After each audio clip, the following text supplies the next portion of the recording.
Amén. Gloria a Dios. Resucitó, pero esto comporta otra cosa, que es que regresará. Amén. La tumba no lo pudo sujetar, vivo está con el Padre, pero Él prometió que regresaría. El título de hoy se titula Resucitó y volverá, en la predicación de hoy. Vamos a leer en Primera de Corintios, capítulo 15. Vamos casi a leer el capítulo entero, pero en vez de hacerlo de seguido, vamos a partirlo en varios trozos. Vamos a leer primero del 3 al 10, versículos del 3 al 10.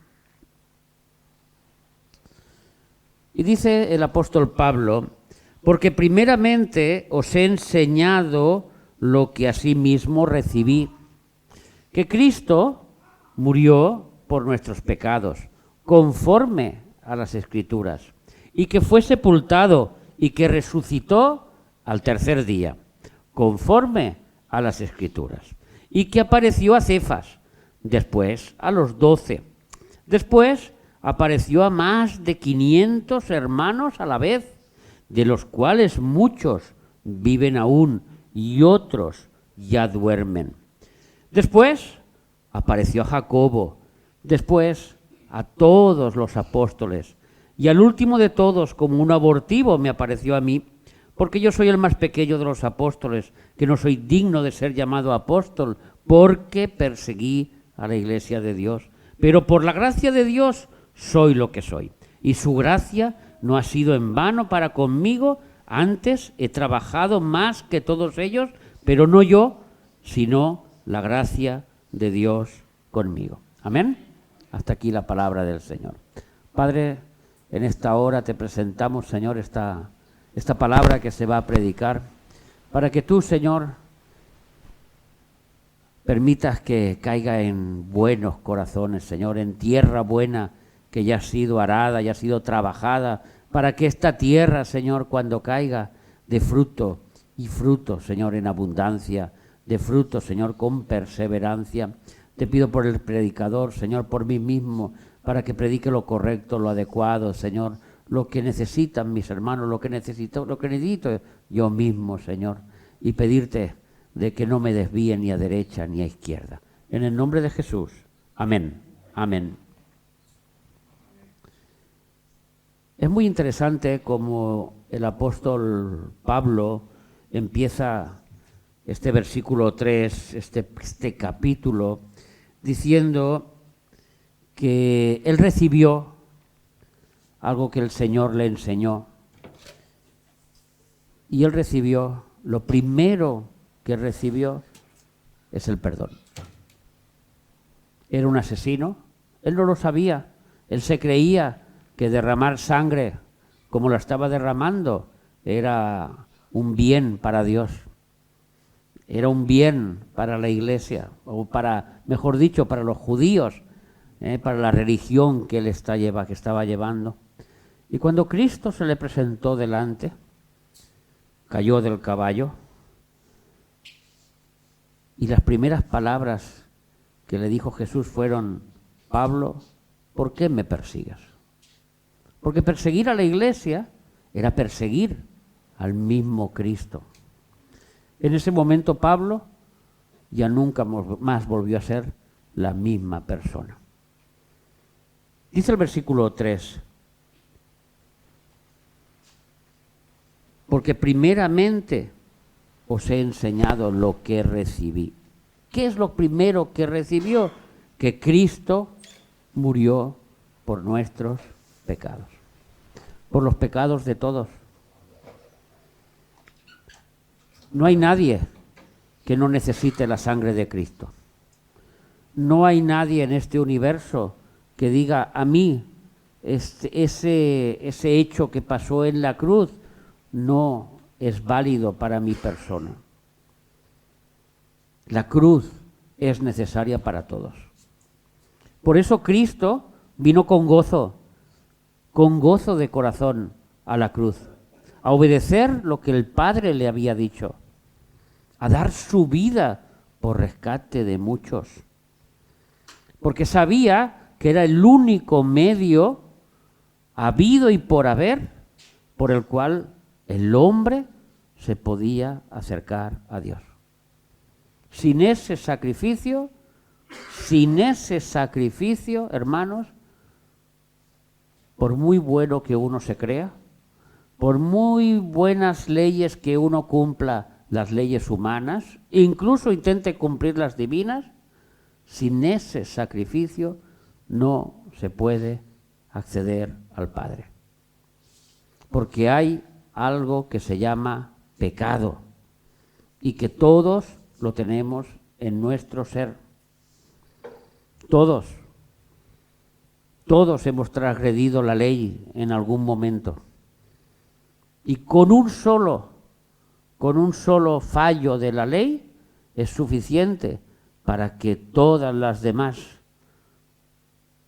peticiones que hace la ley sean transgredidas o mandamientos.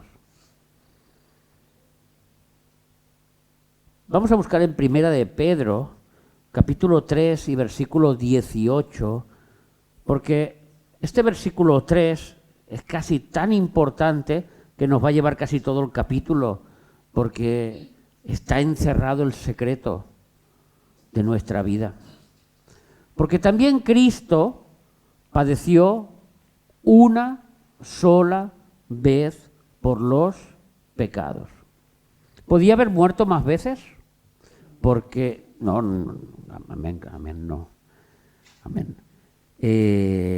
porque fue suficiente su sacrificio, pero Él resucitó. Él podía haber entregarse una y otra vez continuamente por los pecados del hombre, pero entonces su sangre no hubiese borrado todos los pecados de golpe. Sin embargo, cuando nosotros nos acercamos a Cristo, cuando nosotros nos acercamos a Él, nos acercamos con todos nuestros pecados, los pasados, todos los que hemos cometido, los que involuntariamente cometemos en el presente, porque estamos en un cuerpo de pecado. No digo los pecados presentes y futuros y yo puedo hacer lo que me dé la gana. Eso no lo está diciendo la palabra de Dios. La palabra de Dios dice que involuntariamente a veces somos tentados y caemos en pecado. A veces por nuestra propia concupiscencia pecamos, porque nuestro carácter nos puede, porque la tentación nos ha podido una y otra vez, hasta que seamos libres de esa esclavitud. Porque esclavitud no es para el Hijo de Dios. La esclavitud es para el que es esclavo del pecado. Uno puede decir, a mí me gusta mucho robar en el trabajo, me gusta mucho robar en el trabajo. Yo cuando tengo ocasión, pues robo lo que puedo porque va bien para mi casa, porque va bien para mi economía y me va bien. Eso lo hice para él, eso se lo piensa para él.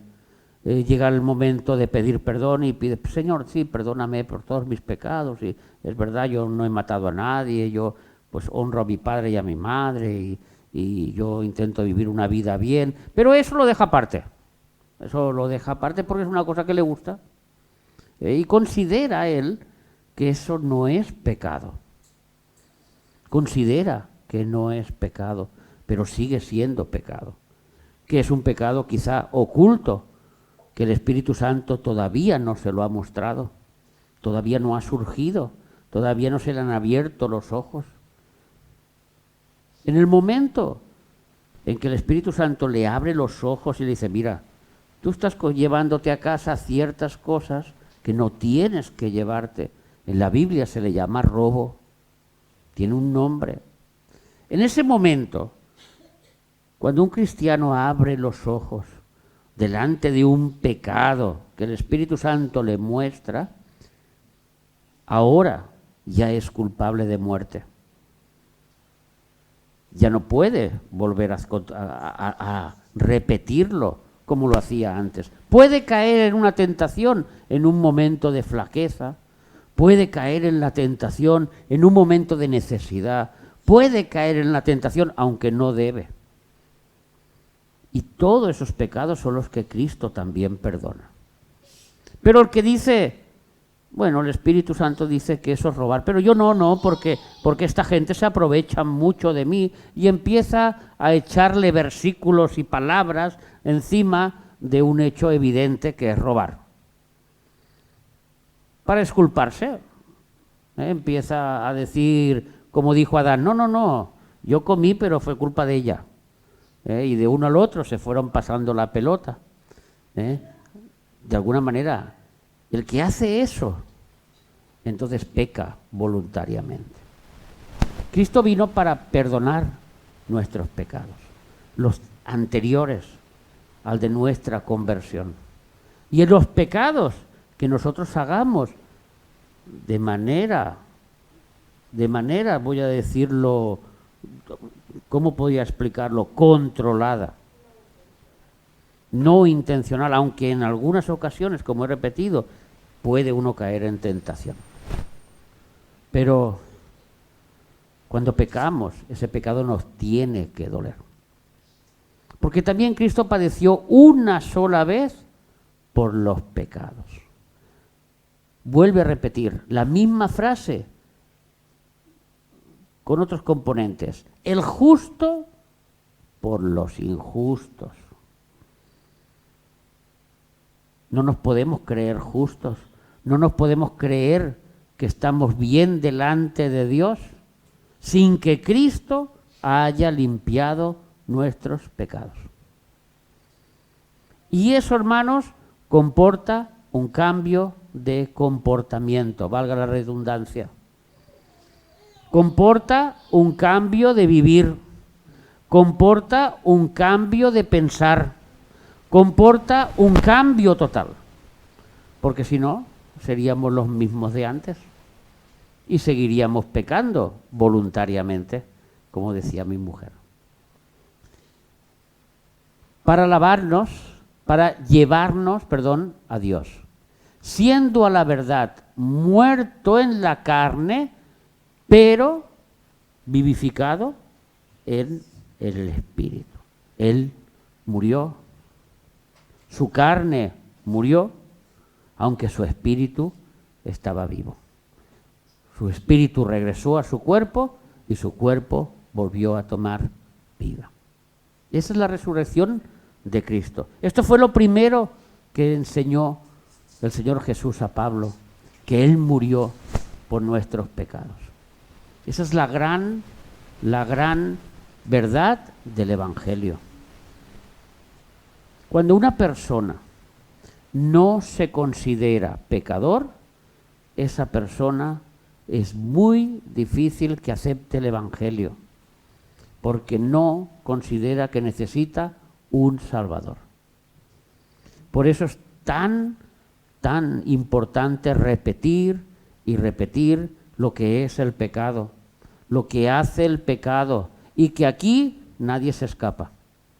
Todos estamos en el mismo saco, porque el pecador es el que necesita el Salvador. El que es esclavo es el que necesita que lo liberten. El que está en la cárcel es el que necesita que lo saquen de la cárcel. Pero el que pasea por el parque no necesita que le hagan nada, porque ya está paseando él por el parque, ya se cree él que es libre y que puede hacer lo que quiera. Jesús dijo: yo he venido a sanar a los enfermos, no a los que ya están sanos. Y hablaba también de forma espiritual.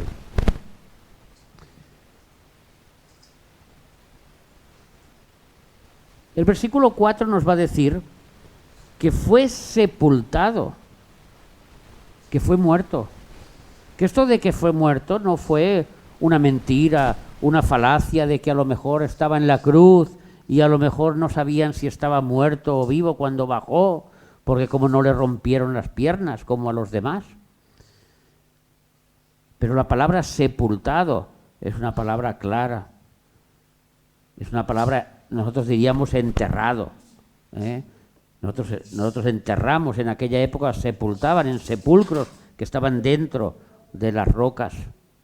Y allí estuvo el cuerpo de Jesús 3 días y 3 noches en el centro de la tierra. Ustedes saben lo que hizo Jesús durante esos 3 días en el centro de la tierra. Lo hemos predicado, pero lo vamos a repetir para refrescar nuestra mente. Vamos a ver lo que nos dice Primera de Pedro. Hemos leído el 18. Volvemos otra vez a Primera de Pedro 3:18. Porque vamos a seguir con el versículo. Dice que siendo a la verdad muerto en la carne, pero estaba vivo en el espíritu. El versículo 19 nos dice en el cual, en el espíritu, que está vivo, también fue y predicó a los espíritus encarcelados. Esos espíritus encarcelados, sabemos, porque lo hemos estudiado en Judas, lo hemos estudiado aquí en Pedro, que son aquellos que en los tiempos de Noé abandonaron sus cuerpos, se mezclaron con mujeres, tuvieron como resultado gigantes y Dios los castigó a unas cárceles que no es el infierno, que no es el Hades, sino que es el Tartarus. El Tartarus, que son unas cárceles especiales para esos ángeles. Y allí están, al lado del abismo, al lado del Hades, al lado del infierno. Y Cristo fue a predicarles. Una de las cosas que hizo. ¿Y sabéis lo que le predicó? He vencido la muerte. He vencido el pecado. He sido el vencedor. Y el primer lugar donde lo declaró fue en el infierno. Allí fue. No a sacarlos del infierno, no a perdonarles por lo que ya habían hecho y ya estaban siendo casi juzgados, sino a declararles que ellos estaban allí por su propia voluntad. Porque con fe todo es posible. Acordémonos de los 2 hermanos, Caín y Abel. Uno ofreció una ofrenda y el otro la ofreció con fe. Y el que clamó y el que la ofreció con fe, ahí está, a la orilla de Cristo. Esa sangre clama, dice en Hebreos, hasta el día de hoy, una sangre que clama con fe. Pero Caín, que no lo hizo con fe y aparte lo hizo mal, fue a parar donde tenía que ir a parar. Y Jesús no fue a sacar a nadie de ahí. Cuando uno fallece, hermanos, la buena noticia es que o nos vamos con Cristo, o la mala noticia, o es que te vas al Hades o al infierno. No hay ningún lugar intermedio. No hay otro lugar como muchos quisieran tener. Yo puedo pecar aquí lo que me dé la gana en esta vida, puedo vivir como yo quiera, que luego alguien me sacará de ese lugar y podré purgar mis pecados, pero eso no existe. Eso no está en la Biblia. En la Biblia solo hay 2 lugares de ir, uno de descanso y otro de tormento. Pero a mí me gusta mucho como lo dice Filipenses. Vamos a leer en Filipenses capítulo 2, versículos del 9 al 11, que es, imagínense ustedes a Jesús en medio del infierno, en medio de estas cárceles donde están estos ángeles poderosos, allí atados. Y dice que Dios lo exaltó hasta lo sumo a este Jesús y le dio un nombre sobre todo nombre, para que en el nombre de Jesús se doble toda rodilla de los que están en los cielos, de los que están en la tierra y los que están los peces debajo de la tierra. Allí, imagínense cuando llegó Jesús y se cumplía este versículo y todos de rodillas delante de Jesús.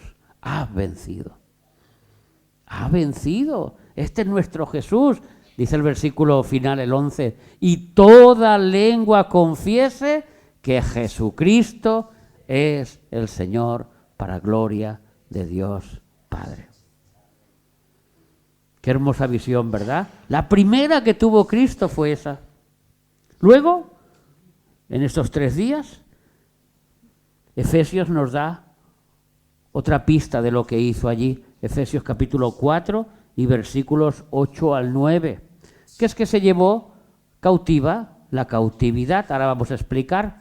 Por lo cual dice, subiendo a lo alto, Jesús subió a lo alto, a la diestra de Dios Padre, llevó cautiva la cautividad y dio dones a los hombres. Y ahora lo explica. ¿Y eso que subió, qué es sino que también había descendido primero a las partes más bajas de la tierra? Y allí se llevó el seno de Abraham. El seno de Abraham, donde estaban todos los justos, esperando que se hiciera el sacrificio por el cual daba acceso de ir a la presencia de Dios Padre.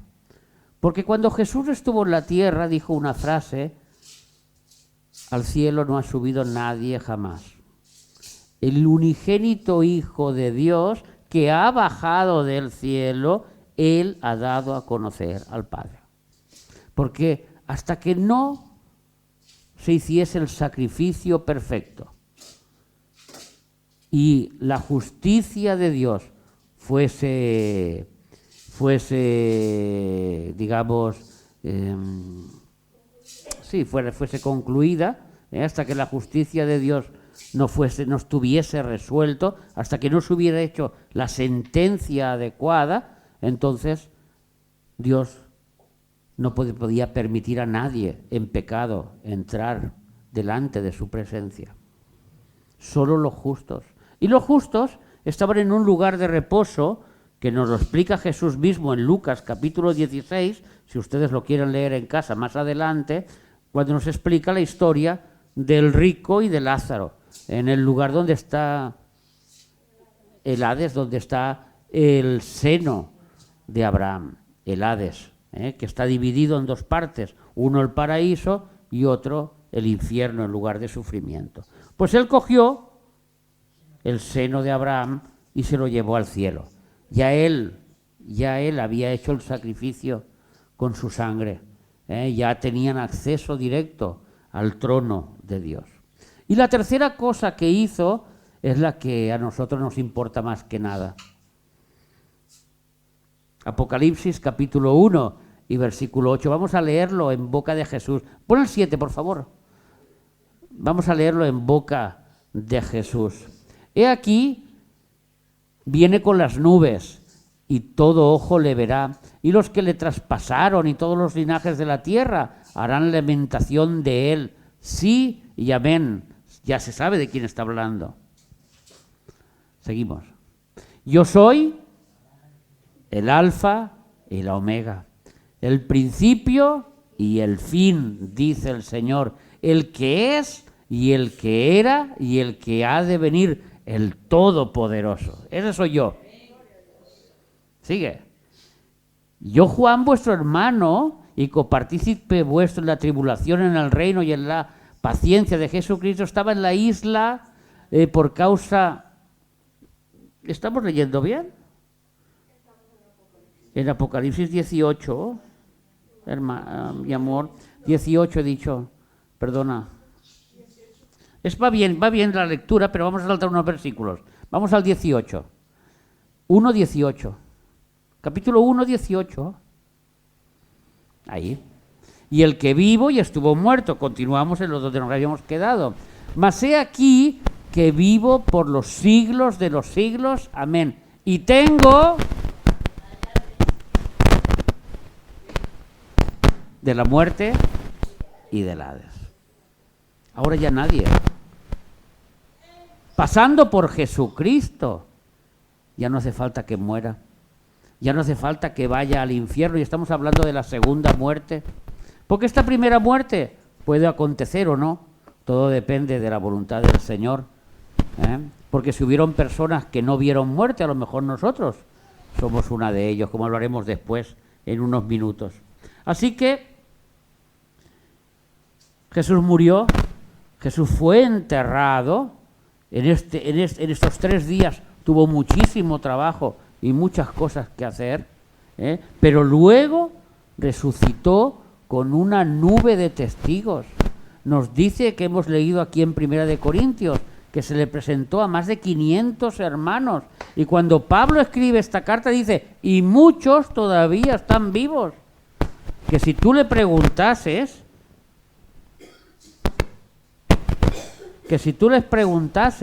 te dirían que sí, que ellos vieron a Jesús resucitado, que no es una falacia, que no es una mentira, que no es un cuento como se inventaron los sacerdotes, pagando y engañando a los que guardaban la cruz, a los que guardaban el sepulcro, donde Jesús estaba enterrado. Y les pagaron dinero para decir que vinieron de noche y se los llevaron. Volvemos a 1 de Corintios 15, vamos a leer del 11 al 22.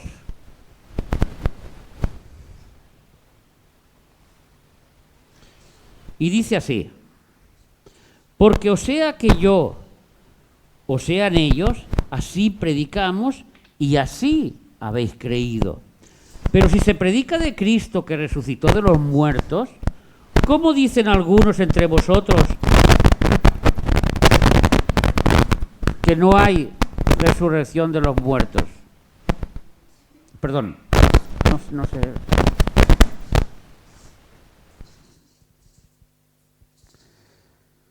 Ahora. Fallos técnicos. Dice si... Nos habíamos quedado en el 13, ¿verdad? Porque si no hay resurrección de los muertos, tampoco Cristo resucitó. Y si no resucitó, vana es entonces nuestra predicación, vana es también nuestra fe. Y también y somos hallados falsos testigos de Dios, porque hemos testificado de Dios que Él resucitó a Cristo, al cual no resucitó si en verdad los muertos no resucitan. Porque si los muertos no resucitan, tampoco Cristo resucitó, vuelve a repetir el apóstol. Y si Cristo no resucitó, vuestra fe es vana. Aún estáis en vuestros pecados. Entonces también los que durmieron en Cristo perecieron. Si en esta vida solamente esperamos en Cristo, somos los más dignos de conmiseración de todos los hombres. Mas ahora Cristo ha resucitado de los muertos, primicia de los que durmieron es hecho, porque por cuanto la muerte entró por un hombre, también por un hombre la resurrección de los muertos, porque así como en Adán todos mueren, también en Cristo todos serán vivificados. Y no dice alguno, dice todos.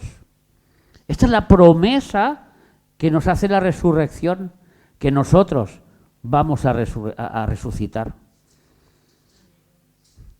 Mi padre, que murió hace poco, lo volveremos a ver, volverá a resucitar, era cristiano, murió en la fe. Todos aquellos hermanos que han muerto, los volveremos a ver, todos van a resucitar con un cuerpo glorificado. Lo primero que nos dice Pablo aquí es que creímos. Alguien nos predicó. Jesús murió y resucitó. Y nosotros creímos en eso, tuvimos fe cuando se nos predicó el Evangelio. También creímos que íbamos a resucitar cuando se nos explicó. Tuvimos fe en eso. Y si os imagináis, si no hubiese resucitado, ¿qué contrabeneficios nos encontraríamos? Primero, que esta predicación que nos han hecho no sirve para nada, es vana. Segunda, que nuestra fe, lo que hemos creído, no sirve para nada, es vano. Tercero, que los que han muerto en Cristo han muerto en vano, no les sirve para nada. Y por último, que nuestra vida que hagamos en Cristo no nos sirve para nada. Esto es para los que dicen, todo esto es una mentira. Sí, hubo un hombre que vivió, pero que resucitó. No, esto no hay quien se lo crea. Esto no hay quien se lo crea. Sin embargo, nosotros tenemos 4 bases fundamentales para contradecir y para decir que sí.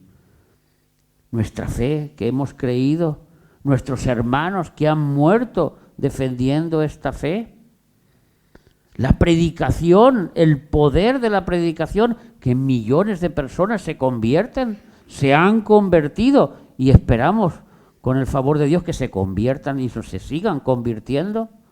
Este poder de esta predicación y luego nuestra forma de vivir avala que esa resurrección es válida y es correcta y es adecuada.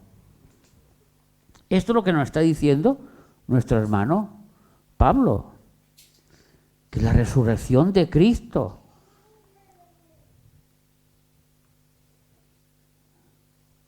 es el hecho más importante de todo el universo. Si Cristo vive, nosotros también. Amén, hermanos. Vamos a leer 2 versículos más en el 51.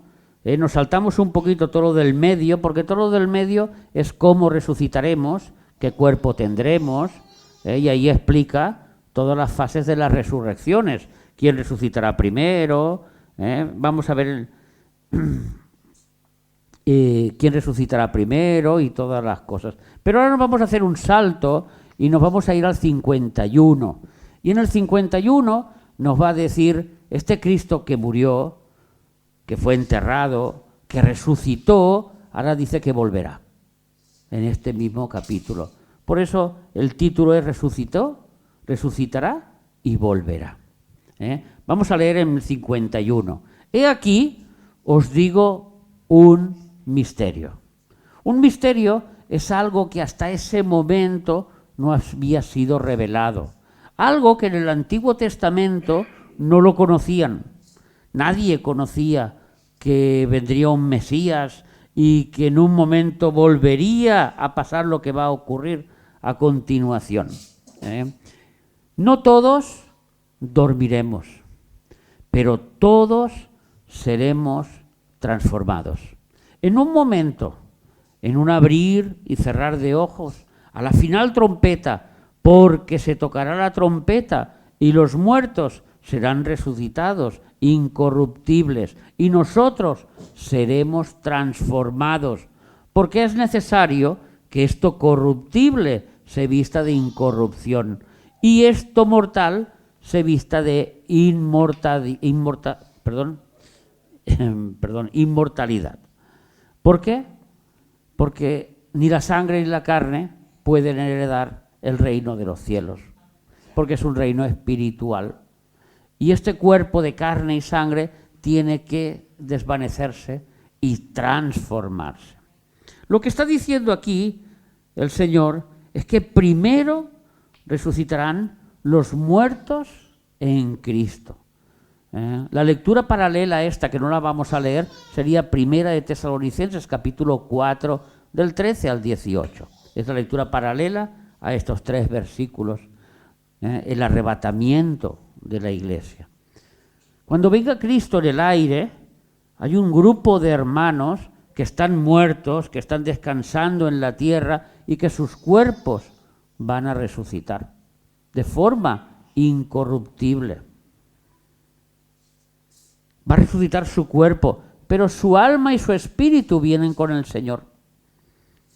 Porque el que da vida al cuerpo es el espíritu. Y cuando se encuentre el alma y el espíritu de estos hermanos con su cuerpo, estarán completos para toda la eternidad. Esto es lo primero que ocurrirá, pero en un abrir y cerrar de ojos. Luego nosotros, los que estamos aquí, los que hemos quedado si viene Cristo pronto a buscarnos, los que no tenemos que pasar por el paso de la muerte, entonces seremos tomados en el aire y mientras subimos somos transformados en cuerpos glorificados. en cuerpos gloriosos. Y dice, y así estaremos con el Señor siempre.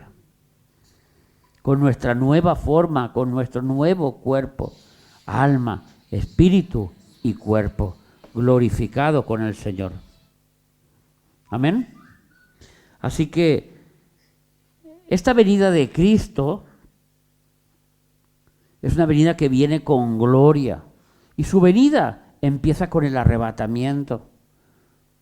No es que vaya a venir 3 veces, no es que el Señor vaya a venir a arrebatar y luego viene otra vez la segunda venida, no, es que todo es proceso del mismo. Lo que pasa que este arrebatamiento tiene un proceso y tiene un largo acontecimiento de 7 años, desde que Él viene a buscarnos a nosotros hasta que Él viene como Rey a reinar con nosotros, que es otra cosa diferente, porque Él viene con nosotros a reinar, porque Él pondrá sus pies sobre el monte de los olivos.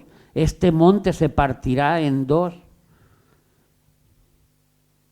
juzgará a las naciones, la maldad será echada fuera y entonces reinará con nosotros durante 1000 años. Unas buenas vacaciones para los cristianos, amén, a la orilla del Señor. Así que vemos cómo en esta venida a por la iglesia, a por los suyos, estoy hablando, unos resucitarán, otros seremos transformados, pero todos tendremos cuerpos incorruptibles como el de Cristo. Un cuerpo que atravesaba las paredes, un cuerpo que volaba, un cuerpo que no tenía sangre y un cuerpo que comía. Es el cuerpo que tenía Cristo, lo que hizo aquí en la tierra mientras estaba aquí.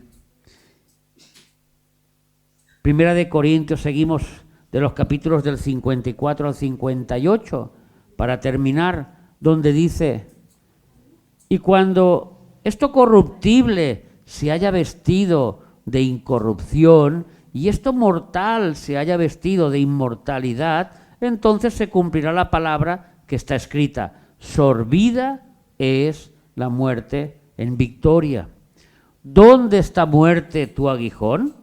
¿Dónde, oh sepulcro, tu victoria?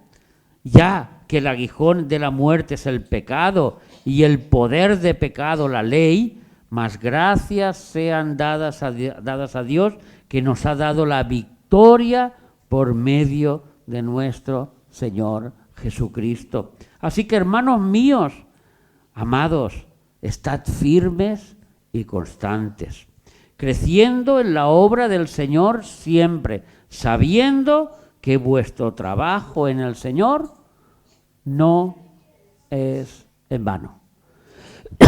¿Por qué? Porque Cristo resucitó. Porque Cristo volverá. Porque Cristo venció a la muerte. Se dice fácil, pero se tiene que entender. Cristo venció a la muerte. Amén. A la muerte espiritual. Aquella muerte que te separa de Dios de por toda la eternidad. A la muerte del alma. Al sufrimiento eterno en un lugar de tormento.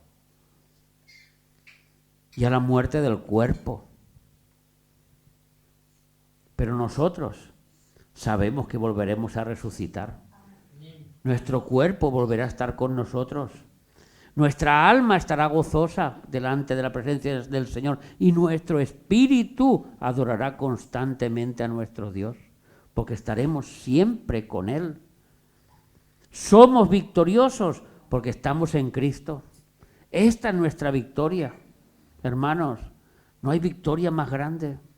No hay cosa más grande que ser un hijo de Dios. No hay cosa más grande que tener a Cristo en el corazón, hermanos. Todo lo que hagamos. Hemos dicho que habían 4 propósitos en los cuales si Cristo no hubiese nacido, si Cristo no hubiese resucitado, vana es todas las cosas. Pero el apóstol Pablo termina el capítulo diciendo: todo lo que hagamos no es en vano. Cristo ha resucitado, Él da fe de ello. Los 500 hermanos que vieron a Cristo dan fe de ellos. La predicación da fe, Cristo ha resucitado. Nuestra fe da fe, Cristo ha resucitado. Nuestra vida da fe, Cristo ha resucitado. Esto es el centro del Evangelio, hermanos. Esto es el centro de todo. Si tú estabas buscando cuál es el centro de la existencia del Evangelio, es Cristo ha resucitado. No hay otra cosa más. No hay nada más grande en este mundo. Las enemistades que podamos tener, las disputas, las cosas que hay en este mundo, no eclipsan el hecho que Cristo ha resucitado. Y si muchas veces, cuando nos tengamos la tentación delante, vemos la cruz, vemos la muerte de Cristo y su resurrección, nos daremos cuenta que somos más que victoriosos. Amén. Dios te bendiga. Este canal no está monetizado, ni los vídeos, ni nada de lo que compartimos. Es totalmente gratuito. Nuestra iglesia no recibe soporte económico exterior. Confiamos plenamente en Dios y sabemos que somos de bendición para tu vida. Solo nos sustentamos por medio de las ofrendas que recibimos en la iglesia o por estos medios. Hoy tienes la posibilidad de ser partícipe de este ministerio, ofrendando según se proponga en tu corazón.